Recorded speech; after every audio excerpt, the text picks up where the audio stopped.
What's up YouTube, Joe here from Zephyr Digimon, and I'm bringing to you guys a deck profile for CS Omnimon.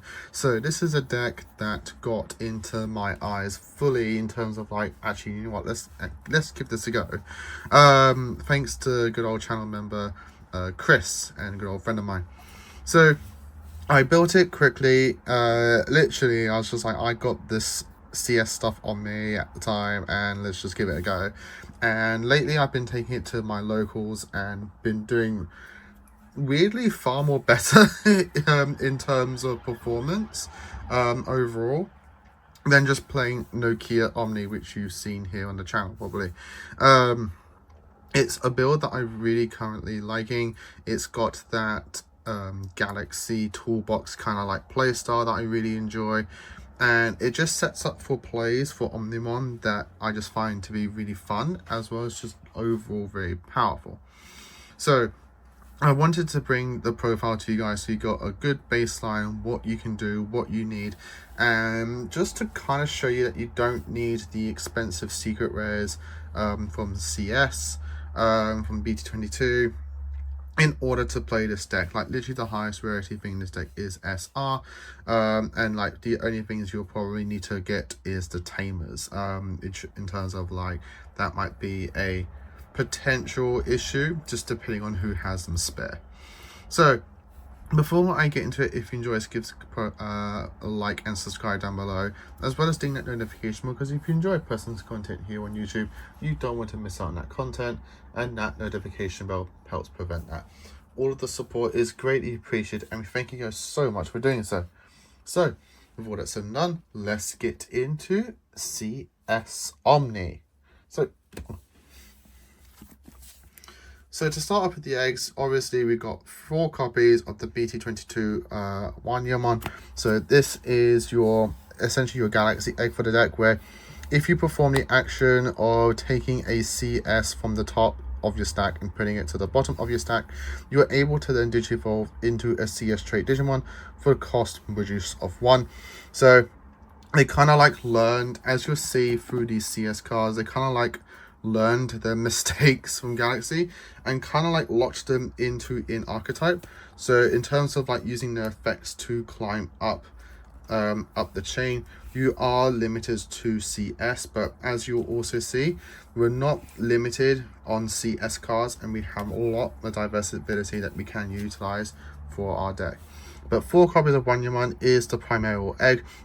If you want to have a 5th egg, and you can easily have a 5th egg, obviously I would suggest to play Sunamon, and this is another CS trait egg, which just naturally gives you consistency on allowing you to draw whenever you play a CS trait Digimon.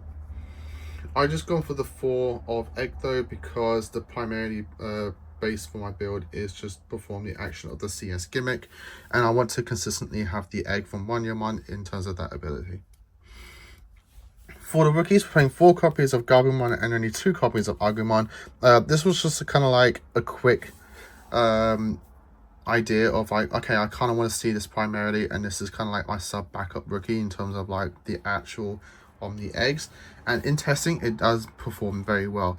I rarely need to see the Agumon, because the way that this deck kind of like goes, you don't actually need to do the DNA. The DNA is kind of like your sub-optional play that you can utilize thanks to things like Nokia and everything. But your main goal of the deck is to just climb up into Omnimon naturally and just utilize his abilities of, I don't actually need to be DNA to get all of my stuff. I just need to have dual leveled inherence, and you can easily get that accomplished through the CS gimmick. But we've gone for 4 copies of Gabumon because he is a primary searcher. He can search everything in the deck because he just grabs any CS trait card. But also being able to also add an Omni text card means that you do have those double hits of your megas as well as the rookies, and even like your tamer. So moving on to the, or continuing on with the rookies. For the CS rookies though, we're playing 4 copies of Powermon. This is your memory gain of the deck, which is why I prioritized it. Having additional memory is so important in this game. So being able to get free memory by just performing what your deck's naturally doing is just super effective. all the CS rookies in terms of the protagonist rookies all have the same inherent, where if by placing the top CS trait card on to the bottom of your stack, you get to draw one. And then Powermon is that if you perform that action, you do gain a memory. For 2 copies of Terriermon, this one, same inherent, but if you perform the action of taking the top card and putting it underneath, you get to play a tamer if you have 1 or less, so long as it's a CS trait. I did used to have 3 copies of this in my deck, but I took 1 out for a single copy of Hagurumon. I like the ability to have the optional DP reduction that Hagurumon gives, where if you do the action of taking the top and putting it to the bottom, you do get to -3k something for the turn. This deck can struggle a little bit with rookies in terms of floodgates. Well, there are some floodgate rookies that can be a bit inconvenienced, and having a single Hagurumon in the deck does help you get rid of those rookies. We have lots of ways to play tamers, which is why I took out Terriermon instead of taking out a Powermon. So we're not losing consistency in terms of like playing tamers, whereas if I took Powermon, we are losing consistency in terms of gaining memory. That's it for the rookies. We've got less rookies in terms of the CS gimmick rookies for this build, as you can see, but they are supplementary in terms of what I like to play at the moment. Well, I do want to see the Omni rookies. I do want to see the Nokia rookies, because they do add the overall consistency of searching my pieces. For the champions, we're playing 4 of the best one, which is 4 copies of Gold Omnimon. This card is absolutely phenomenal in the deck. Allowing you to have a nice strong when digivolving and on play effect, which you already on play, of giving something -2 security checks, which can come in a pinch and does really help you stall out the game that little extra turn to give you time to go off with your full-on combo if you need to. But the inherent is where it's all like this. What makes this card so good, as once per turn during your turn, when this Digimon will digivolve into a CS trait card, you can reduce the cost by 1. So just bear in mind, this isn't an optional effect, this is mandatory. So when you do have like the gold number on top, and you do regress it thanks to your inherents, then when you do digivolve thanks to the 1/1 for -1, you do straight away get the -1 from the gold number one, making your next champion free. This does set up though for your level 5 and level 6 effects and level 7, where you do then get to gain additional effect because you do have 2 Digimon within your stack of the same levels. For only 3 copies of Gardramon, I think this is the next best one in my personal opinion, as all the champions in the deck do have an additional effect if you do have 2 Digimon within the overall stack of the same level. So as I was saying before, when you do regress with the level 3s, you now have a level 4 within your stack. So when you do regress your Golden Omnimon and go into, like, say, Gardramon, not only are you getting the -3k DP from one of your opponent's Digimon, but you are able to then de-digivolve one, which I think de-digivolve is so strong. And if you do have it naturally within your deck and within your archetype, you should play a good few copies of it. The inherent is for him is opponent's turn plus 2000 DP, which can make you guys nice and big, so if you do want to block, you do have a big blocker. 2 copies of Gardramon. I did have 3 copies of it, but I took 1 out for a single copy of Kawagamon. So Gargamon is another tamer player, where if you have 1 or fewer tamers when digivolving, you do get to play a CS trait tamer from your hand without paying cost. The inherent is all turns plus 1000 DP, so again, in terms of in combination with Gardramon on your opponent's turn, you're getting a nice 3k additional buff. The Kawagamon there, I wanted to put one instead of playing for 3 Gargamon, is because I do like to have the ability to suspend one of my opponent's Digimon.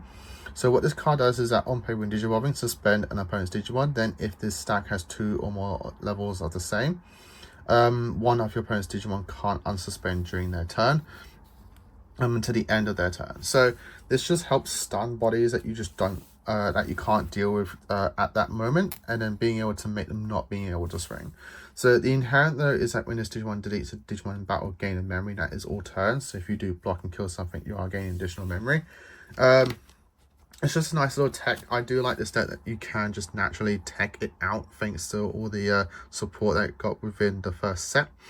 So I do like to have one technical Agumon, though. If you don't think it's necessary, you can just bump up Gargomon to 3, or you can take in a Togemon if you want to have that as well. Moving on to the 5s, we're playing 4 copies of Rise Greymon. This is your main tamer player, but also your inherent of Security Tap +1, which comes up so much. And in all honesty, is the main reason why I really think CS Omni just packs a little bit more punch than just regular Omni. Being able to have Security Tap Plus on your, not only your level 6, but then onto your level 7 when you do DNA, is absolutely phenomenal, and just really rips through your opponent's security so fast that they just can't push you back.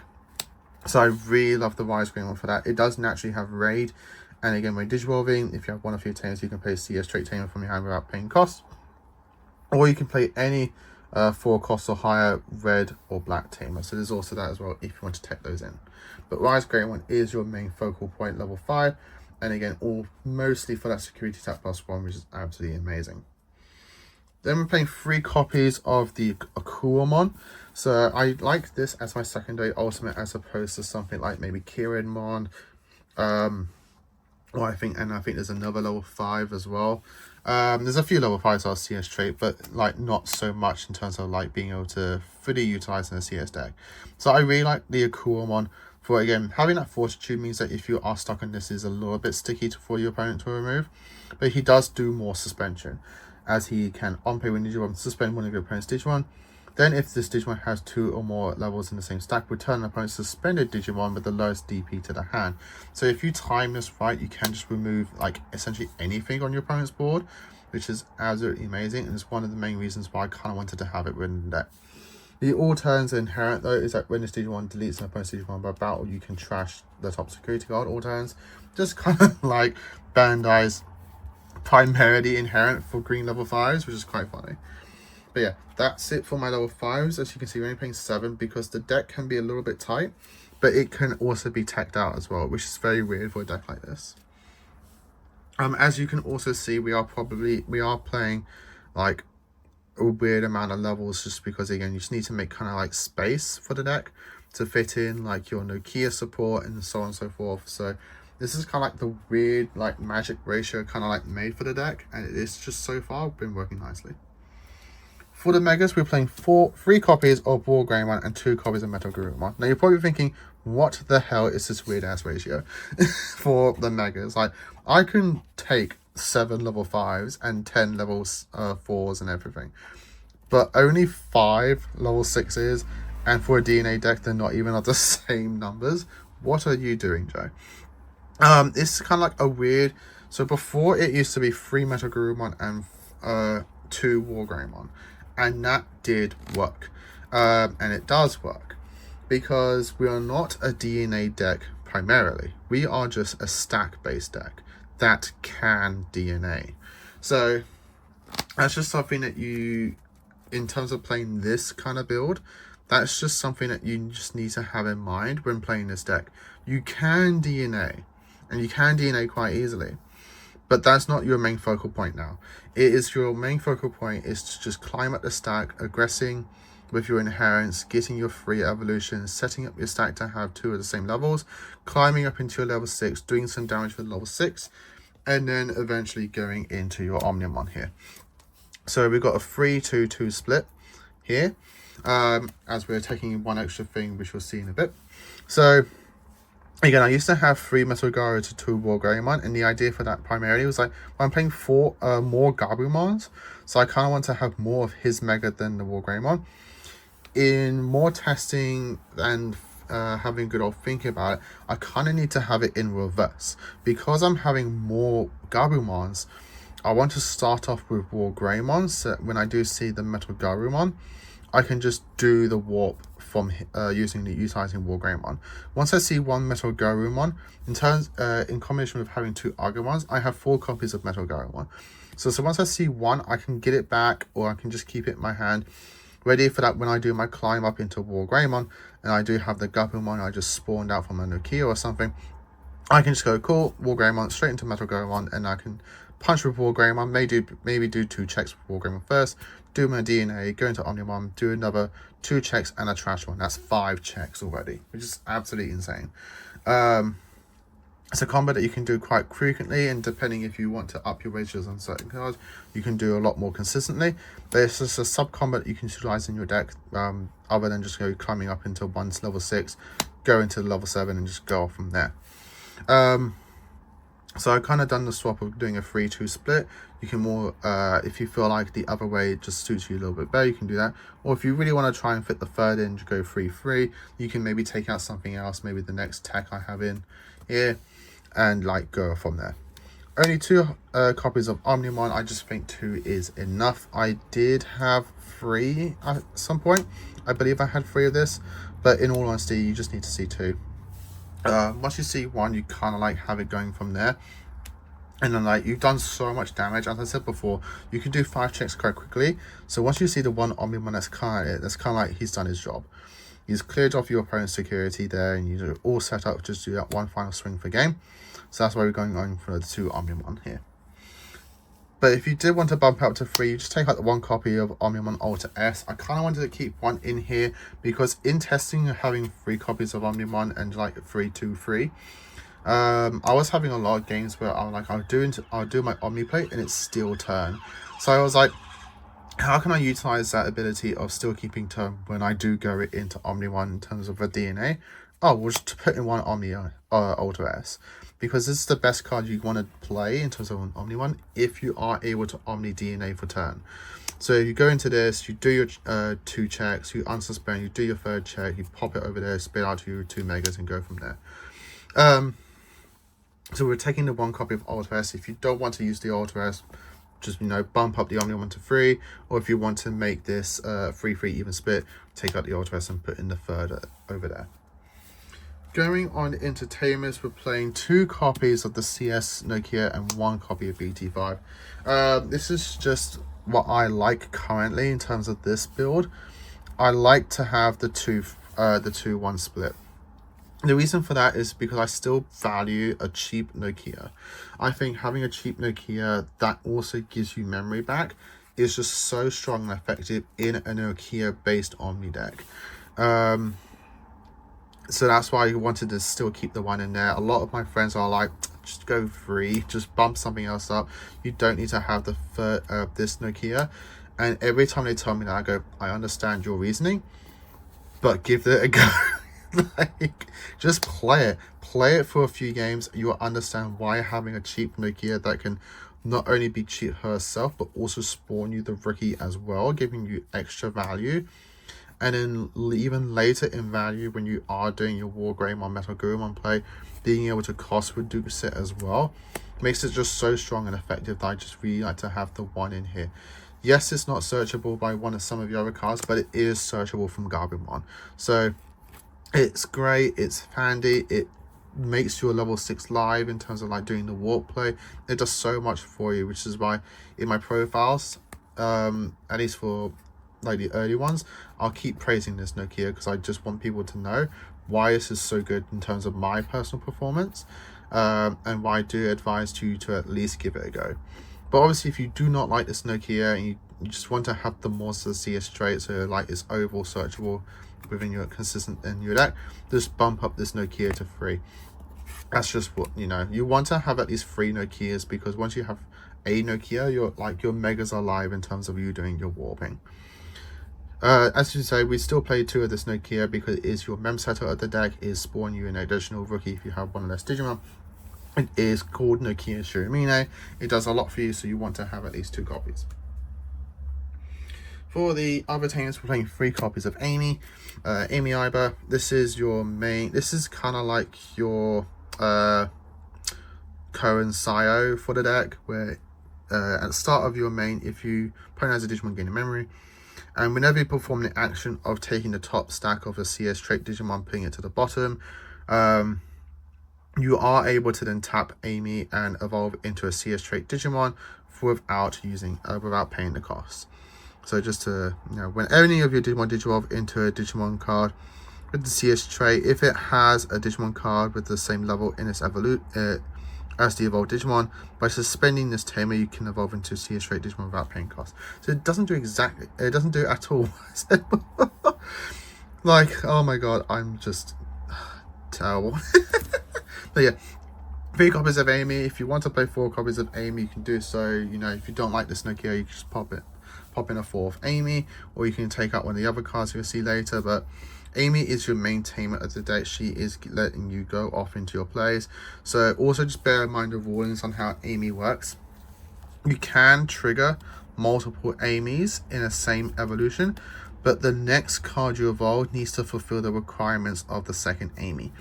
So for example, if I regressed my level 4 and evolved into a level 4 and I have 2 Amy's, I can technically tap both Amy's because they performed the trigger of evolving into a CS trait Digimon that has the same level. So you can tap the first Amy to evolve into a level 5, but you won't be able to tap and resolve the second Amy unless you have another level 5 in your stack when you evolve into the new level 5. But if I had like regressed from a 4 and evolved into a 4, but I also had a level 5, then I can tap the Amy, both Amy's, to evolve the 4 into a 5 for free and evolve the 5 into a 6 for free, because I now have a 5 and a 4 in my stack. 2 4s and 2 5s. So that's just kind of like how Amy works. So if you want to know, can you resolve 2 Amy's of a single evolution? Yes, so long as the second guy you evolve also has the same level within your stack. Moving on, we have 3 copies of Mirai. This is your other main form of consistency, being able to just trash a CS to draw 2, and then you can also tag her out to play a new CS trait tamer, so long as it's a play cost of 4 or more. Your main targets is obviously Nokia, Amy, but also the one teched Jimmy Ken. So this is a tamer that my mate Chris has been like praising in terms of CS, and I completely understand why. So obviously Jimmy Ken, his main thing is the flame archetype, his own flame archetype with the Meramons and the Devimon and stuff. But he does also work with the CS tamer rookies. So he's another mem setter, so we technically have 3 mem setters in this deck.